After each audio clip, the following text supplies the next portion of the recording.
Selamat siang pemirsa, kembali lagi di iNews. Selama beberapa menit ke depan Anda akan bersama saya Sadia dalam acara Learning Journal, membahas setiap pertemuan mata kuliah teknik reportase dan investigasi berita.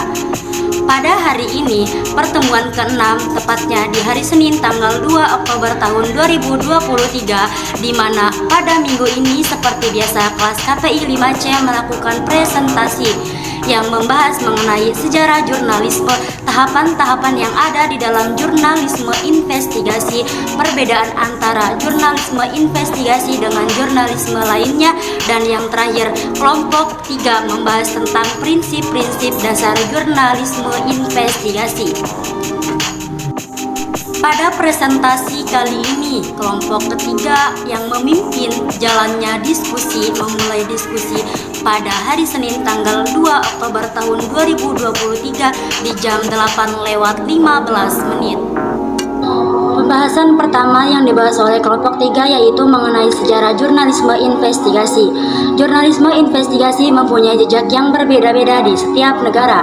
Di negara Amerika, jurnalisme investigasi mempunyai jejak yang panjang dalam sejarah literatur. Amerika memiliki sejumlah tokoh sebagai pionir pelapor investigasi. Mereka menetapkan pedoman pelaporan dan praktik jurnalisme investigasi. Salah satu ciri pemberitaan pers sebagai watchdog dalam sudut pandang jurnalisme.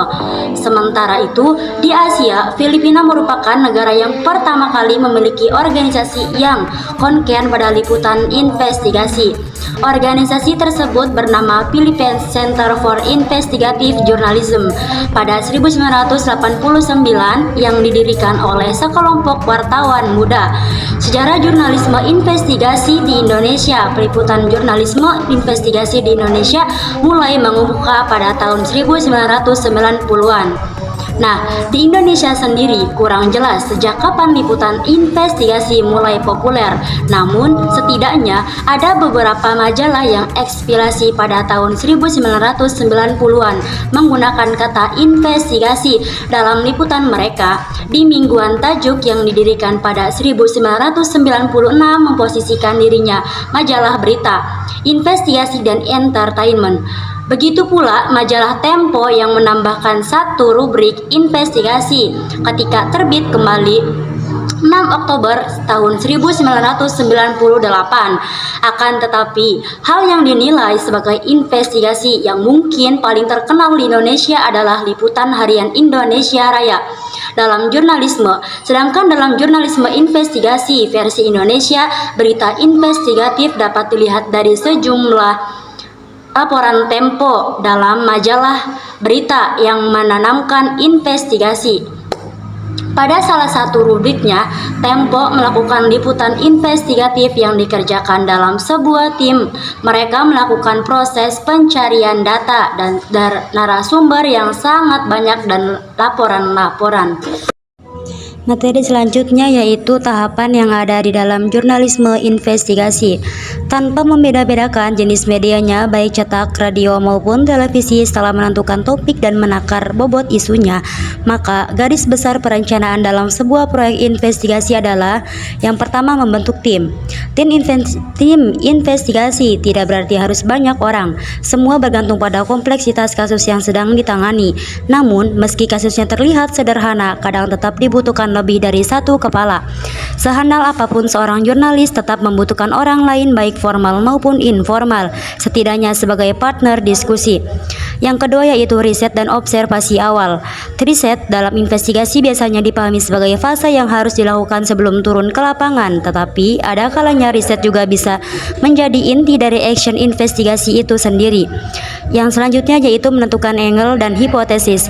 Memiliki angle dalam liputan persis seperti kerja kamera belaka, sama-sama memotret sebuah fenomena, tetapi sudut mana yang membuat gambar itu bercerita dengan sendirinya. Yang selanjutnya yaitu merencanakan strategi eksekusi. Setelah merumuskan hipotesis, langkah selanjutnya adalah merancang strategi eksekusi liputan. Ini semacam merancang skenario jalannya operasi tempur. Yang kelima yaitu menyiapkan skenario pasca publikasi. Tips paling mudah untuk menyusun skenario pasca publikasi adalah menyusun daftar ancaman, mulai dari ringan hingga yang paling berat. Materi selanjutnya yaitu perbedaan antara jurnalisme investigasi dengan jurnalisme lainnya. Setiap jurnalis mempunyai cara tersendiri dalam menjalankan misinya. Seorang pewarta akan selalu dihadapkan dengan fenomena, maka dia akan memilih untuk melawan atau mendukung siapapun yang menurutnya patut dilawan atau didukung. Namun, perlu disadari, meskipun setiap jurnalis mempunyai mazhab yang berbeda-beda, mereka mempunyai beban moral yang sama, yaitu menyajikan realita. Realita yang dimaksud bukan merupakan hasil konspirasi untuk sebuah kepentingan, namun realita yang benar-benar nyata terjadi dan bisa dikaji untuk menemukan solusi atas permasalahan yang melanda. Menurut Dedi Dwi Laksono, jurnalisme investigasi memiliki elemen sebagai berikut. Yang pertama, mengungkapkan kejahatan terhadap kepentingan publik atau tindakan yang merugikan orang lain. Skala dari kasus yang diungkapkan cenderung terjadi secara luas dan sistematis, menjawab semua pertanyaan penting yang muncul dan memetakan persoalan dengan gambling. Selanjutnya yaitu ada prinsip-prinsip dasar jurnalisme. Tujuan utama dari jurnalisme adalah menyediakan informasi yang akurat dan terpercaya bagi masyarakat agar dengan informasi tersebut masyarakat dapat membangun sebuah masyarakat yang bebas. Tugas jurnalisme diantaranya adalah membantu memperbaiki kehidupan masyarakat, menciptakan pengetahuan umum, mengedukasi masyarakat, menciptakan dan merumuskan bahasa. Adapun kesembilan prinsip jurnalisme adalah: pertama, kebenaran. Fungsi utama jurnalisme adalah untuk menyampaikan kebenaran. Yang kedua yaitu loyalitas. Pertama, jurnalisme adalah kepada masyarakat. Prinsip kedua dari jurnalisme adalah berbicara mengenai loyalitas seorang wartawan. Selanjutnya ada inti jurnalisme adalah disiplin dalam melakukan verifikasi. Jurnalis harus menjaga independensi dari sumber yang diliput. Kebebasan merupakan syarat mutlak dari jurnalisme. Kebebasan jiwa dan pemikiran, bukan hanya soal netralitas, adalah prinsip yang harus dijaga oleh wartawan. Yang selanjutnya ada menjalankan kewajiban sebagai pengawas yang bebas terhadap kekuasaan. Peran ini menekankan pentingnya peran penjaga. Wartawan bertugas sebagai penjaga terhadap kekuatan besar yang mempengaruhi persepsi masyarakat.